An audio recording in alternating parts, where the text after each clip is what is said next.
Hi, I'm Ryan. So today I want to tell you about this drone that I built. So a drone is basically a type of flying machine that does not have a pilot in it. Essentially, it can also be called a UAV, or unmanned aerial vehicle, which means that it is something that flies, but the pilot doesn't need to be in it. Usually drones get piloted by somebody on the ground with instructions transmitted wirelessly to the aircraft.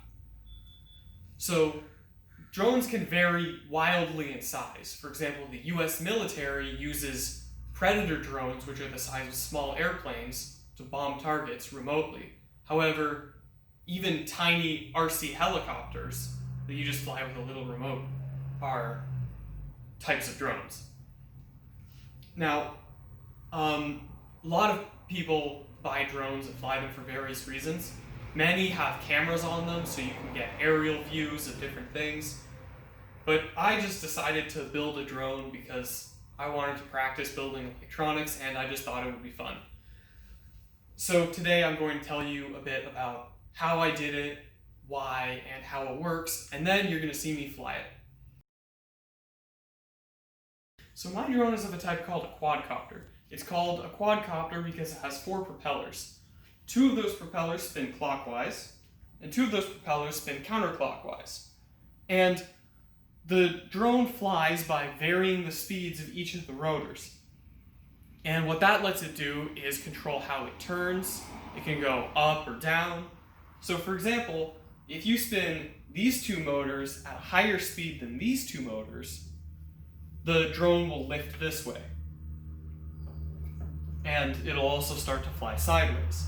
So that's how you can fly it around. Now, I started building this drone just as kind of an experiment, and just because I thought it would be fun to build. But I didn't really know where to start, so I started doing research on the internet. And I eventually found a really good tutorial, both videos and some written parts to it. And I started buying some parts and finding them on Amazon. Those included the frame, propellers, motors, and all sorts of other things. As well as I also used parts such as wires that I just had at my house. So my goal in building the drone is to make something that can fly from my remote controller on the ground. My definition of success is whether, when it goes sideways, I'm telling it to go sideways. And if I tell it to go forward, it goes forward.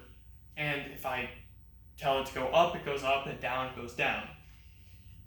So now I'm going to show you how this drone actually works. Now, the motors just spin on their own when they're given power.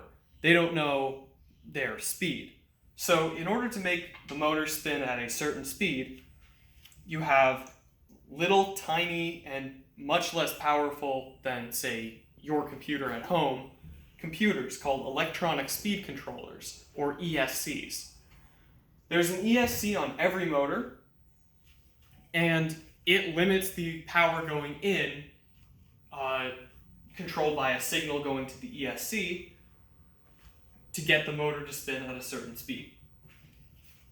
Now, on the top is another computer called the flight controller. Now, I went with an Arduino, which is a specific brand of microcomputer, because I had experience with it before. Here's my old Arduino from years ago that I've been using. And its job is to send signals to the ESCs to determine the speeds at which the motor should spin. Now, in order to figure out what it's supposed to do, it takes 2 inputs. The first is this antenna, which gets the signals from the remote. That tells it what it's supposed to do as I send it through the remote. The second part is that there's a gyroscopic sensor inside this box here. And what the sensor tells is what angle the drone is at. So whether it's like this, or even like this, the gyro will tell this computer the angle. And by looking at the difference between that angle and what it's supposed to be doing as is sent to the antenna by the remote, it can tell what speeds it needs to spin the motors to get it to do what it's supposed to. Now, I already told you about these pieces, but let's take a really up-close look at them.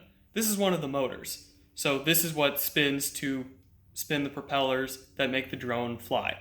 There are 4 of them, one on each arm of the drone. Next piece is the electronic speed controllers, or ESCs. There's one next to each motor on each part of the drone.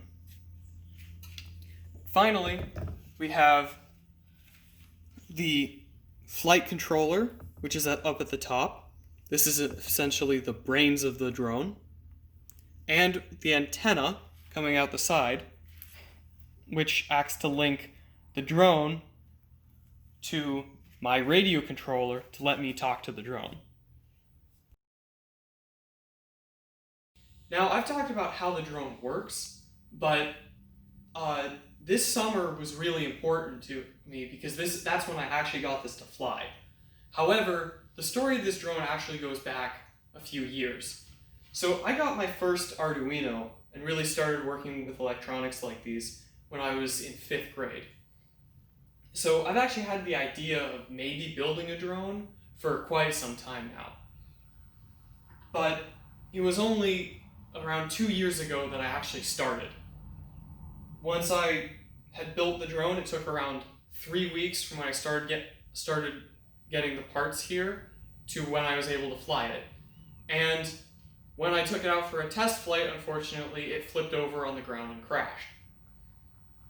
So I was understandably a little upset because I spent all that time building the drone and it didn't work. However, no engineering project goes without problems.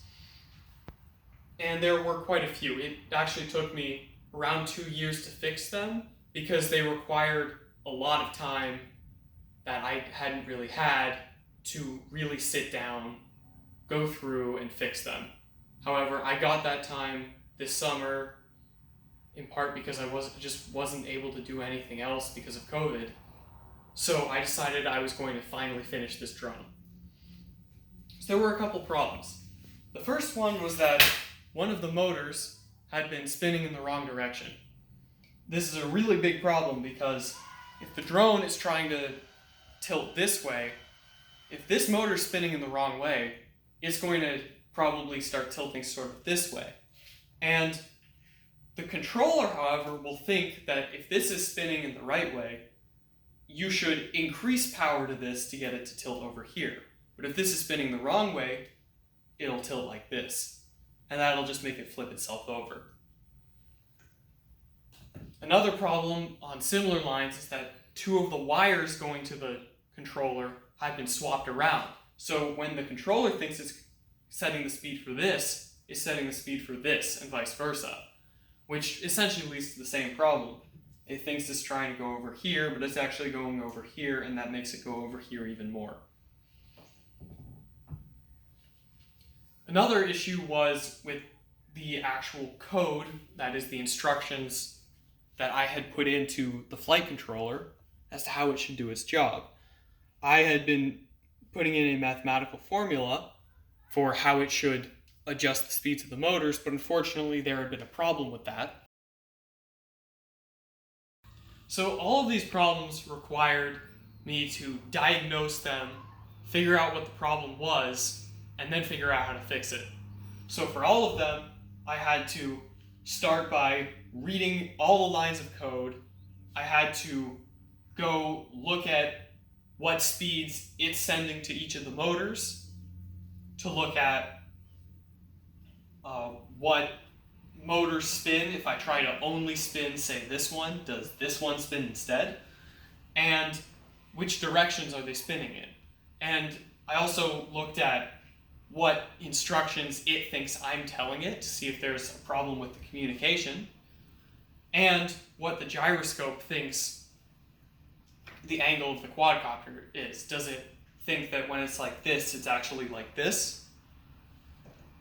And by looking through all of that step by step, through process of elimination, I was able to figure out what the problems were. And with the software one, with the code, I had to go through and figure out a new formula and put that in. However, for these, the fixes were just swapping wires. So they were fixed pretty fast once I figured out what they were. And once I had fixed those three things, I was able to get this to fly. So now I've shown you how the drone works, why I built it, and how I built it. And that process took 2 years, from when I was 14 to here I am now at 16. And now that it's all done, let's take a look at it and see it fly.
Hope you enjoyed this video and seeing this thing fly. But maybe, since the weather's nice, and if the folks at Aegis let me, maybe I can show it to you in person and you can see it fly.